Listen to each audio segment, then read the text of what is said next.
नमस्कार दोस्तों, स्वागत है आपका हिंदी गुरुकुल विद संदीपिका में। अगर आप टीजीटी, पीजीटी, नेट, सीटेट, एचपीटेट या किसी भी प्रतियोगी परीक्षा की तैयारी कर रहे हैं तो आज का ये एमसीक्यू प्रैक्टिस सेशन आपके लिए बहुत महत्वपूर्ण होने वाला है। आज हम हिंदी व्याकरण के 3 बेहद महत्वपूर्ण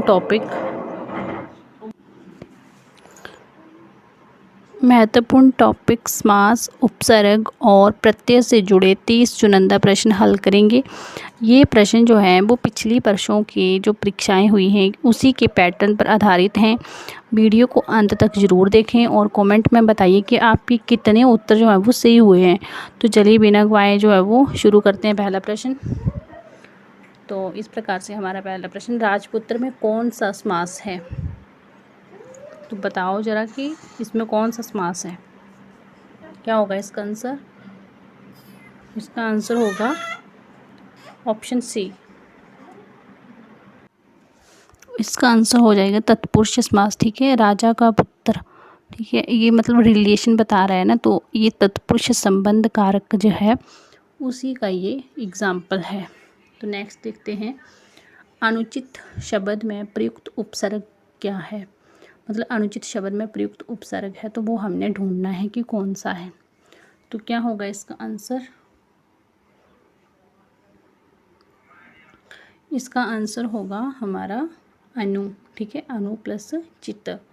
ठीक है, दोनों ही शब्दों का मतलब मीनिंग बनना चाहिए, ऐसा नहीं कि आप कुछ भी लगा दो। ठीक है, अनु का भी कोई मतलब मीनिंग होना चाहिए और चित्त का भी कोई मीनिंग होना चाहिए। ठीक है, तो आपने ऐसे शब्द बनाने होते हैं जो उपसर्ग प्रत्यय जो है वो ऐसे देखने होते हैं।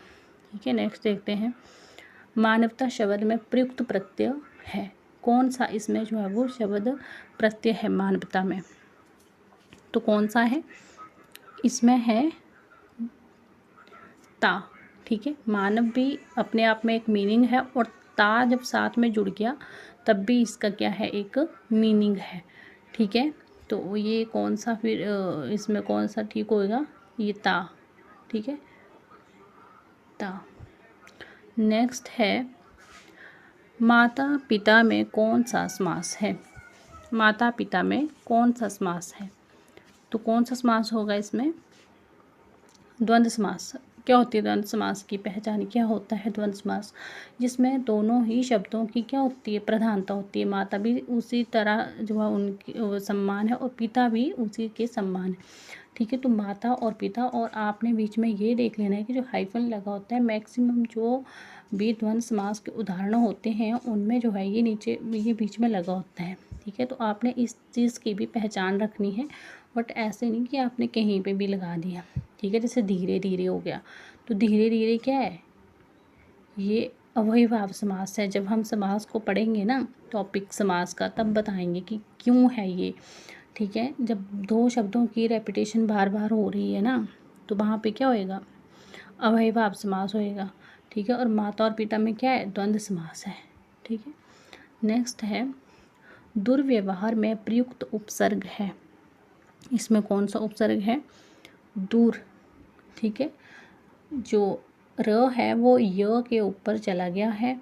ठीक है, और ऐसे जो है वो दूर प्लस व्यवहार जो है वो इसका क्या होगा, दूर को नीचे क्या होगा, हलंत होगा। ठीक है, र जो है वो पूरा नहीं है, आधा है। जब आधा होता है तो हम क्या करते हैं, वहाँ पे क्या कर देते हैं, हम कर देते हैं वहाँ पे हलंत कर देते हैं। ठीक है, तो दुर्व्यवहार। ठीक है, ये इसका आंसर हो जाएगा। मित्रता शब्द में प्रयुक्त प्रत्यय है कौन सा शब्द इसमें प्रयुक्त हुआ है? तो मित्र प्लस ता, मित्रता। तो इसमें जो है वो ता शब्द जो है वो प्रयुक्त हुआ है। अब मित्र का भी कोई मीनिंग है। अब मित्र आप अकेला लिखोगे तब भी इसका क्या है, एक मीनिंग है। ता लिख रहे हो तो अब ता तो इसमें तो कोई मीनिंग है नहीं, बट जब जाता है ता मित्रता जुड़ गया तो उसका भी क्या बन गया, एक सेंटेंस मीनिंग बन गया। ठीक है, नेक्स्ट है हमारा, नील कमल में कौन सा समास है? इसमें कौन सा समास होएगा? तो इसमें होता है कर्मधारय समास। ठीक है, कर्मधारय तो क्या पहचान है कर्मधारय समास की, जहाँ पे दोनों ही जो पद होते हैं उनके दोनों के गुणों को जो है वो बताया जाता है, दोनों के ही गुणों को बताया जाता है, विशेष्य और विशेषण का संबंध होता है इसमें। ठीक है, नीला है जो कमल, नीला है जो कमल। ठीक है, तो मतलब दोनों ही विशेष्य और विशेषण का क्या है, आपस में संबंध बताया जा रहा है। तो नीला है जो कमल। ठीक है, तो ये जो कमल है ये क्या है, ये विशेष्य है। ठीक है, नीला जो है वो क्या है, विशेषण है, उसकी क्या बता रहा है, एक गुण बता रहा है, चाहे नीला है, काला है, पीला है, क्या है, उसका गुण है। ठीक है, तो नीला है जो कमल, तो ये क्या हो गया हमारा कर्मधारय समास। ठीक है, तो ऑप्शन नंबर ए जो है वो राइट हो जाएगा। नेक्स्ट है अधोलिखित में प्रयुक्त उपसर्ग है। कौन सा उपसर्ग है इसमें, तो इसमें है अधः, अधः प्लस लिखित, अधोह लिखित।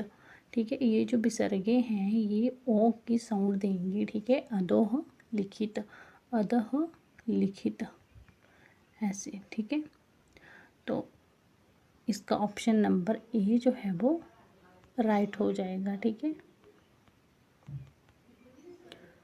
नेक्स्ट है बालपन शब्द में प्रयुक्त प्रत्यय है। कौन सा प्रत्यय इसमें प्रयुक्त है बालपन में, तो इसमें है पन।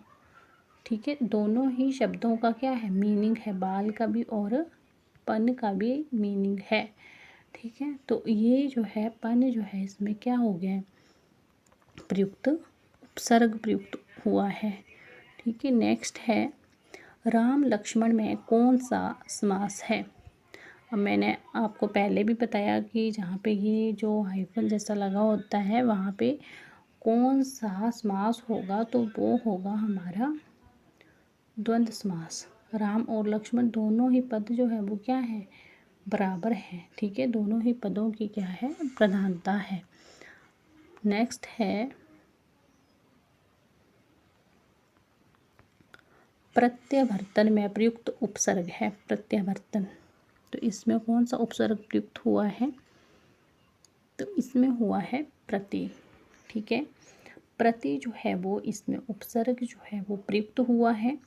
ठीक है, प्रत्यावर्तन, तो प्रति प्लस वर्तन। ठीक है, ये इसमें उपसर्ग प्रयुक्त हुआ है।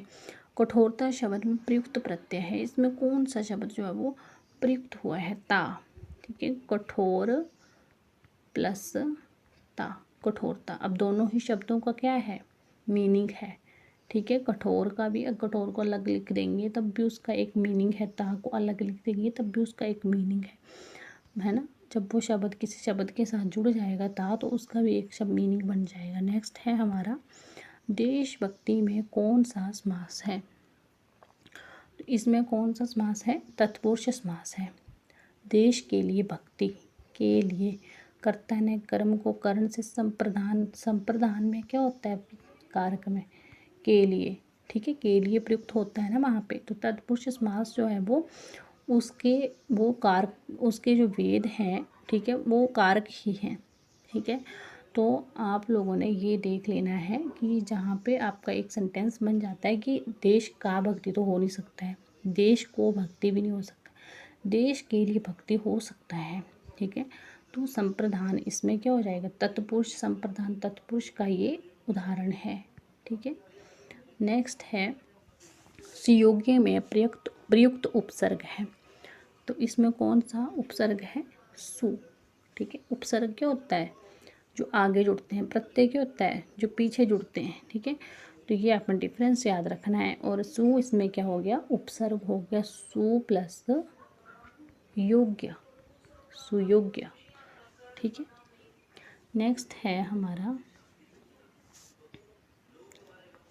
सुंदरता में प्रयुक्त प्रत्यय है, तो इसमें कौन सा प्रत्यय प्रयुक्त है, सुंदरता, ता। ठीक है, जो कि शब्द के पीछे जुड़ के जो है वो एक अलग, मतलब उस शब्द का मीनिंग ही चेंज कर देते हैं, तो वो होते हैं प्रत्यय। ठीक है, तो ये सुंदर जो है अब ता बता रहा है, तो उसमें क्या बता रहा है कि वो बहुत ही सुंदरता है, उसमें उसका गुण बता रहा है। ठीक है, तो ये क्या